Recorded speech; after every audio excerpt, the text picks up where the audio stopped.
সব সময় গৌরী কৃষ্ণকে নয়নে নয়নে রাখতেন।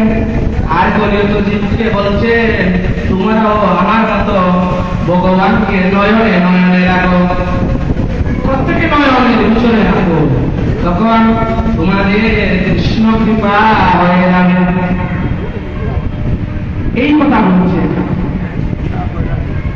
তাই যখন গৌরবে ভাবছে আমি কি পুরীতে আসি নাই, আমি কি জগন্নাথ মন্দিরে আসি নাই, গৌরী আবার জগন্নাথ বলরামের কাছ থেকে চলে এসে আবার ভালো করে মন্দিরে দিয়েছে, দেখলেন যে আমি কি এই পুরীর মন্দিরে আসছি কিনা, যদি আমি আসি তাহলে আমি কেন জগন্নাথকে দর্শন করতে পারছি না। আমার ভালো করে অনুধাবন করলেন যে না, আমি তো অন্যত্র কোনোখানে যাই নাই, আমি পুরীতে আসছি। কিন্তু আবার যখন গেলেন গিয়ে প্রচন্ড নন্দন দেখলেন, তার মানে কি ওই যে বলছেন যেই গৌর সেই কৃষ্ণ সেই জগন্নাথ, কিন্তু উনি উনার আরাধ্য দেবতা কৃষ্ণ, তাই জগন্নাথকে কৃষ্ণ স্বরূপে দেখলেন। এরকম একজন ভক্ত ছিল দিল্লিতে, সেই ভক্ত দর্জির কাজ করত, দর্জি মানে সেটাই করা, কিন্তু শহরের উপর ওনার নিয়ন্ত্রণ ছিল। সেই শহরে উনি বশ করেছিলেন, কিন্তু উনি ছিলেন খুব সোজা হয়ে দাঁড়াতে পারতেন না, দেখতেও এতটা সুন্দর ছিলেন না, কুৎসিত, কিন্তু ভগবানের প্রতি ভক্তি ছিল অটল। প্রত্যেক দিন নয়ন নিষ্কাশন করে ভগবানকে স্মরণ মনন করতেন, আর ভগবানের কাছে গিয়ে বলতেন হে জগন্নাথ, তুমি তো জগন্নাথ, অনাথের অনাথ। অনাথ কাকে বলে? যার এই জগতে কেউ নেই, তুমি হচ্ছে সেই অনাথের অনাথ।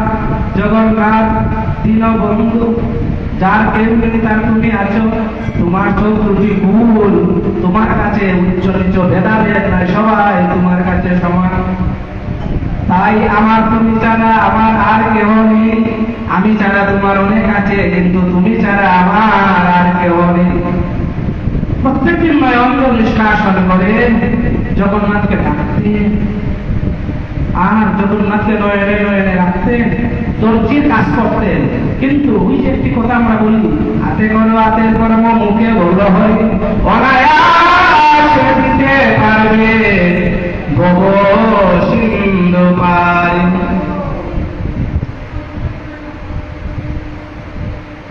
তখন এত সুনাম ওনার, দর্জি যে কাজ করে,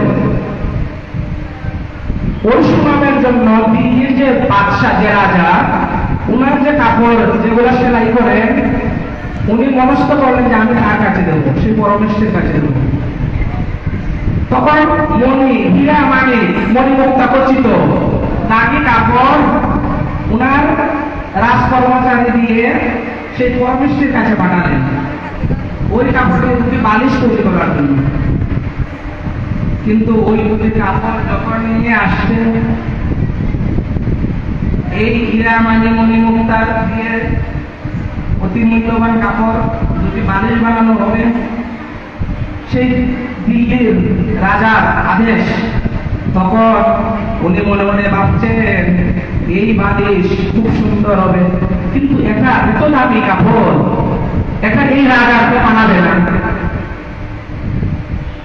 এই বালিশ যদি আমি জগন্নাথকে দিতে পারতাম আড়াইতো দেব, তাহলে আমার এই দর্জির কাজ সার্থক হয়ে যেত।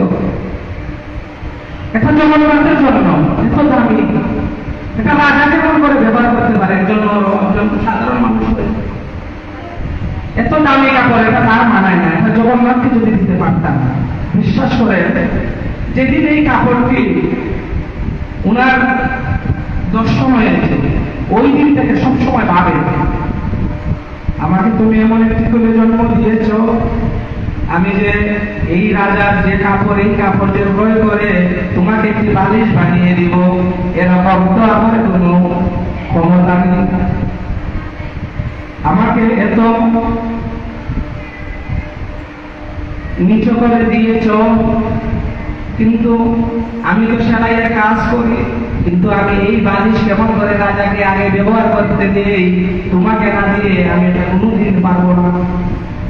তৈরি করছেন বালিশ, আর মনে মনে ভাবছেন যদি এটা জগন্নাথের সেবা হয়।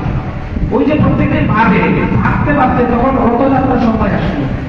রথযাত্রার সময়, রথযাত্রা কোথায় হবে? পুরীতে। আর উনি কোথায়? দিল্লিতে। তাহলে দিল্লিতে মনে মনে ধ্যান করছে, মনে মনে ধ্যান করতে করতে ধ্যানের মাধ্যমে দেখতে পেলেন যে জগন্নাথকে যখন রথে তুলে তখন বাহুল্যের ভিতরে যে অনুষ্ঠানটি হবে, উনি ধ্যান করছেন। ধ্যানের মাধ্যমে দেখতে পেলেন জগন্নাথকে রথে তোলা হচ্ছে, এখানে একটি বালিশ দেওয়া হয়েছে, বালিশের উপর জগন্নাথকে রাখা হচ্ছে, জগন্নাথের পেছনে আরেকটি বালিশ দেওয়া হয়েছে।